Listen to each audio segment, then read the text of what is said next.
किसी पुरुष में भाई क्यों नहीं दिखता है भाई, पिता क्यों नहीं दिखता है।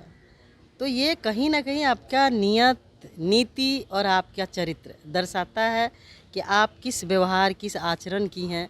लेकिन कला के लिए स्टेडियम होता है, स्टूडियो होता है, सदन नहीं होता है। और जिस तरीके से सदन का उन्होंने कला का मंच बना के रख दिया है, आपको स्मृति ईरानी जी और राहुल जी का जो बैठने का जो सिटिंग अरेंजमेंट है, वो दूर दूर तक एक दूसरे को कहीं कोई देख ही नहीं सकता है। रही बात फ्लाइंग किस की, तो हमने तो कहा ना कि हमारे नेता का संदेश ही है कि नफ़रत के बाज़ार में मोहब्बत की दुकान खुलने चला हूँ। ये लोग गंवार लोग हैं, समझ गए ना। हम लोग के पास इन लोग के जैसा घटिया डिक्शनरी भी नहीं है और इस तरीके का शब्द का हम इस्तेमाल भी नहीं कर सकते। नमस्कार, मेरा नाम प्रेम है और आप लाइव स्ट्रीम देख रहे हैं। देखिए, बीजेपी के लोग हैं वो कांग्रेस को जवाब दे रहे हैं, राहुल गांधी को जवाब दे रहे हैं। साफ शब्दों में कह रहे हैं कि राहुल गांधी असंसदीय हरकत करते हैं सदन के अंदर। बात करने के लिए हमारे साथ कांग्रेस के एमएलए प्रतिमा दास हैं। अब राहुल गांधी पे आरोप लगा रहे हैं कि असंसदीय हरकत करते हैं सदन के अंदर। कौन बोल रहा है?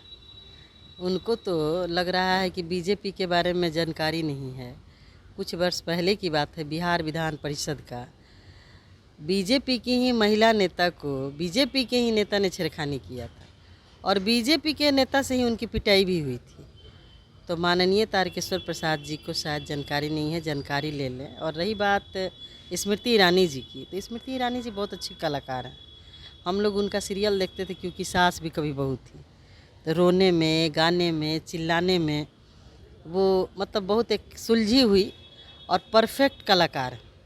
लेकिन कला के लिए स्टेडियम होता है, स्टूडियो होता है, सदन नहीं होता है। और जिस तरीके से सदन का उन्होंने कला का मंच बना के रख दिया है और वैसे व्यक्ति के प्रति उन्होंने अभद्र व्यवहार टिप्पणी की है, जो कि महिला समाज के लिए, महिला प्रतिनिधियों के लिए बहुत ही दुख की बात है। जिस तरीके से उन्होंने सदन में चिल्ला चिल्ला कर कहा कि इनका परिवार का आचरण है, मैं आपके चैनल के माध्यम से पूछना चाहती हूँ कि स्मृति जी, आपने गांधी परिवार का इतिहास पढ़ा है? गांधी परिवार का स्वर्णिम इतिहास है, जो देश के लिए मर मिटने वाले लोग हैं, जिन्होंने देश की आज़ादी में जिनका परिवार का अहम भूमिका रहा है और आज़ादी के बाद अभी तक देश की एकता और अखंडता के लिए उनका सर्व चीज़ न्यौछावर है। वैसे व्यक्ति के खिलाफ आपने जो आरोप लगाया है, इससे पूरा देश की महिला आप पर थू-थू कर रही है। पर बीजेपी के लोग कह रहे हैं कि राहुल गांधी सदन के अंदर कुकर्म जैसे शब्दों का भी प्रयोग कर रहे हैं। देखिए, इनके पास ये लोग गंवार लोग हैं, समझ गए ना। हम लोग के पास इन लोग के जैसा घटिया डिक्शनरी भी नहीं है और इस तरीके का शब्द का हम इस्तेमाल भी नहीं कर सकते। ये लोग बखलाए हुए हैं। इंडिया गठबंधन से इनका ज़मीन खिसक गया है। आखिर कितना दिन तक झूठ बोलिएगा? झूठ बोल बोल करके देश के लोगों को कितना दिन ठगिएगा?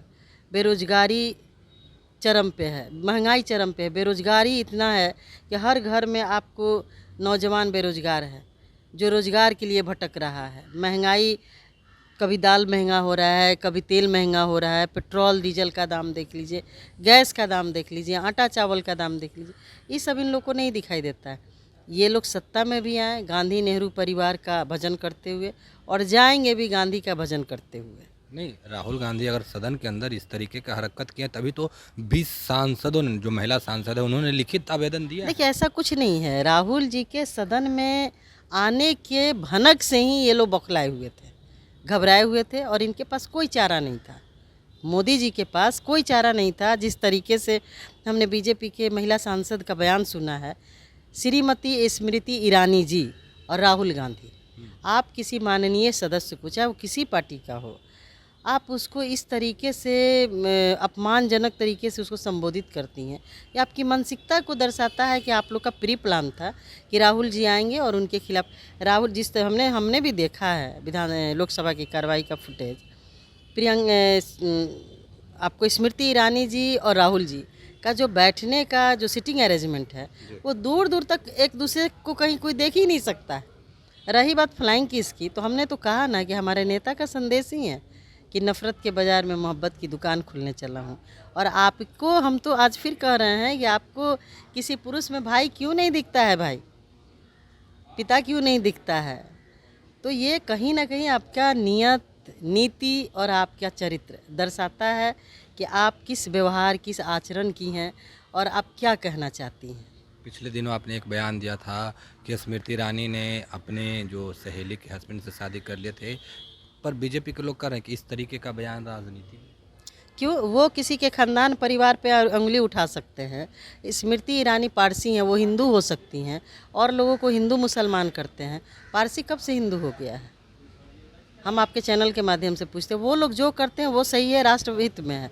अब बात बाकी पूरा हिंदुस्तान का आदमी राष्ट्रद्रोही है।